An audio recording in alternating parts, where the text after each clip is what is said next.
It is graduation day. Yeah.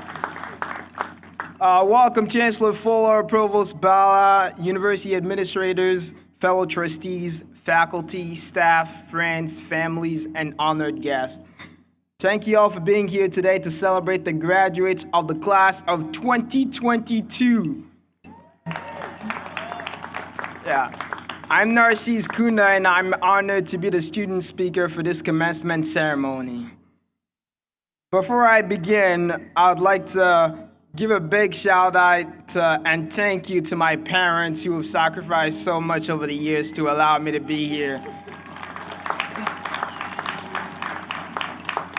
I'd like to particularly recognize my mom since it's Mother's Day this weekend.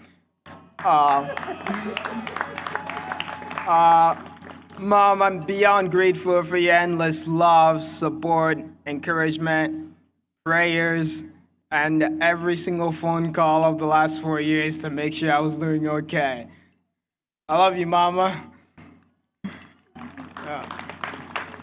Let's all recognize our mothers who gave up some extra sleep and breakfast to be here this morning.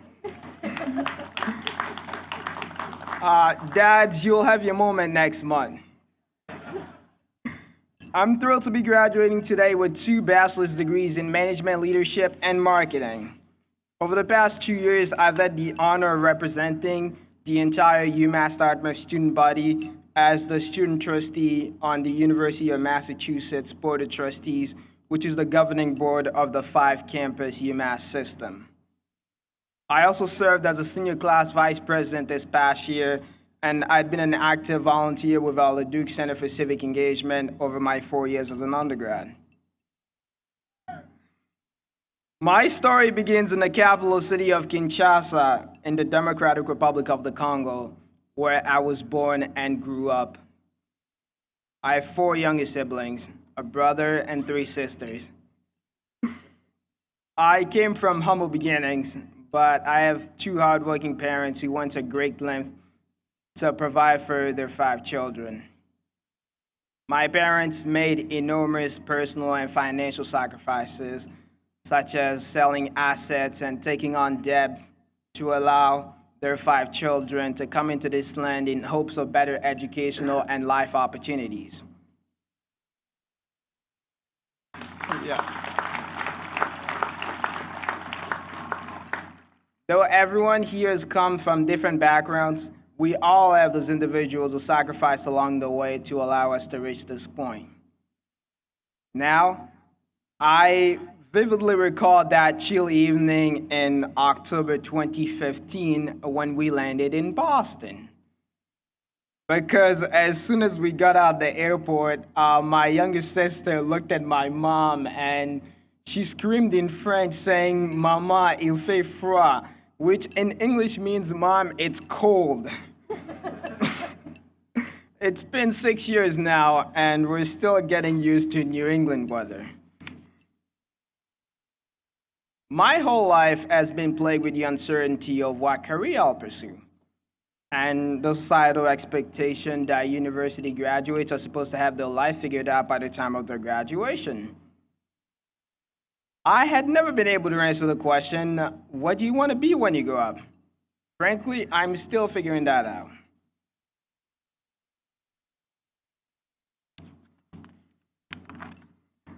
When I was a child in the Congo, I loved writing and literature.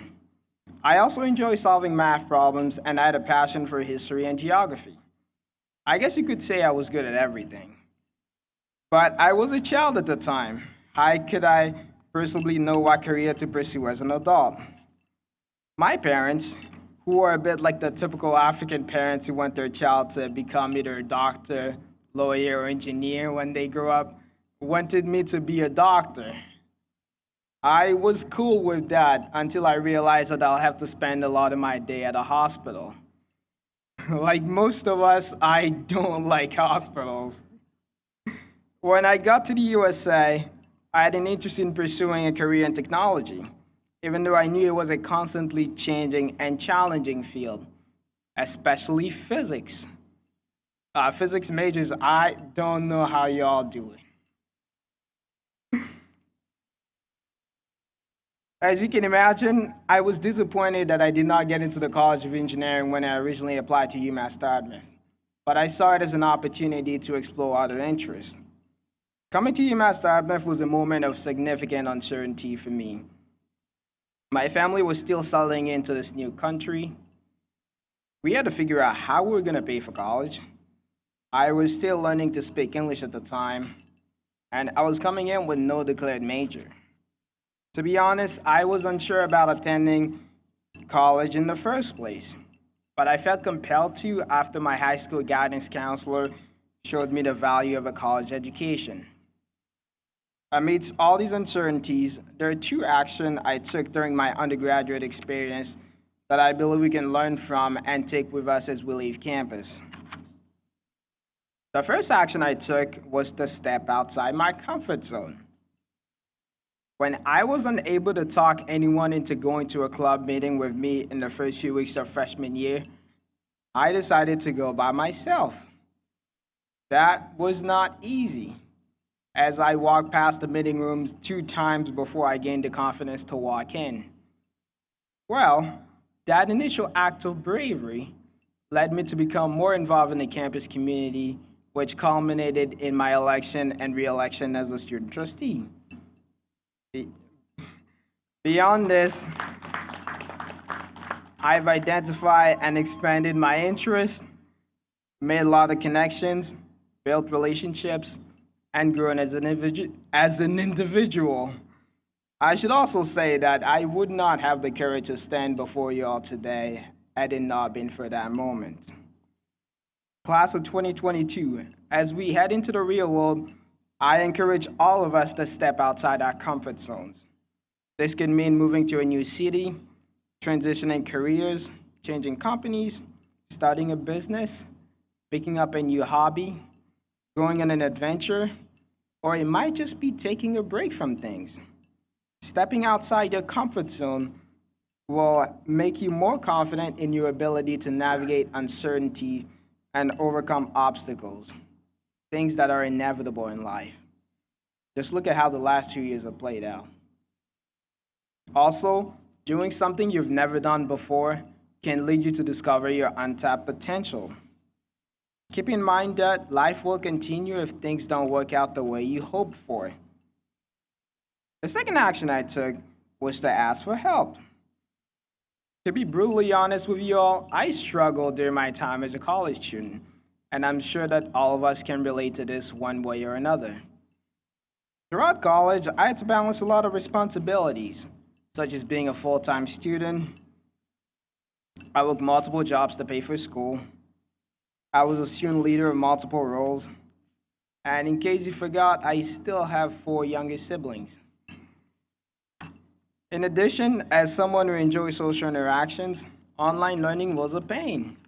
I was disconnected from my peers, and as a result, I fell behind in just about everything.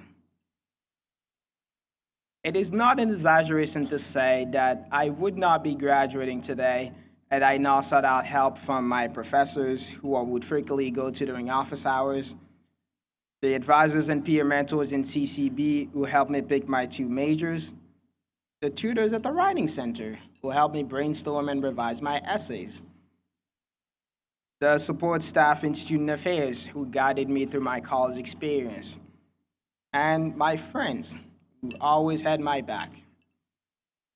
I advise everyone to ask for help. If you don't have one already, please build your support network.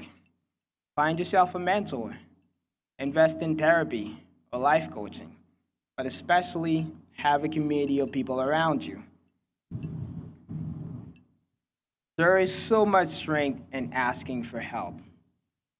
Doing so does not make you look weak. Rather, it shows that you're a person who is secure in the reality that you don't know everything and can't do it alone. Some problems are simply too big to solve on your own. Please, you do not have to struggle in isolation. I'm glad to have had these initial experiences with uncertainty because when the pandemic came, it brought about uncertainty in nearly every aspect of our daily lives. whether it's uncertainty about potential exposure to COVID-19, the availability of food supplies, travel plans, the new normal, finances, or even those gas prices. The pandemic showed us that uncertainties will always be part of our lives. There is uncertainty all around us, and that is okay. These uncertainties and the event of the past 2 years have taught me an important lesson about life: to be grateful and not take things for granted. Collectively, a major life lesson we've learned from the past 2 years is that nothing is guaranteed, whether it is seeing our loved ones, or in-person learning, or a graduation ceremony, or even the supply of paper towels. Today, I'm especially grateful for UMass Dartmouth, for the education that I received, the people I got to meet, the relationships I built over the years, the staff, faculty, administrators, and alumni who helped and supported me, the experiences I've been a part of which have shaped me into the person that I am today. This institution gave me a home, a community, and lifelong memories. My fellow graduates, as we embark on the next chapter of our lives, I invite us to embrace uncertainties because they make life what it truly should be: a journey. Our time at UMass Dartmouth has prepared us to navigate uncertainty. We've learned to plan, but also to be flexible. We have learned to adapt to the constantly changing circumstances of our world. We have learned to think about the future, but also live in the present. We have learned to take action over the things we can't control, to seek out help when we're struggling, and to be grateful for the people and the things we appreciate. If you're here today, it's not only because you wanted it, but because you formed yourself into the kind of person who could rise to the challenges of college and of the world around us. Class of 2022, we have accomplished so much together, but we have much more to look forward to. I'm excited for the many personal and professional achievements that each one of us will go on to accomplish. Congratulations, class of 2022, and thank you.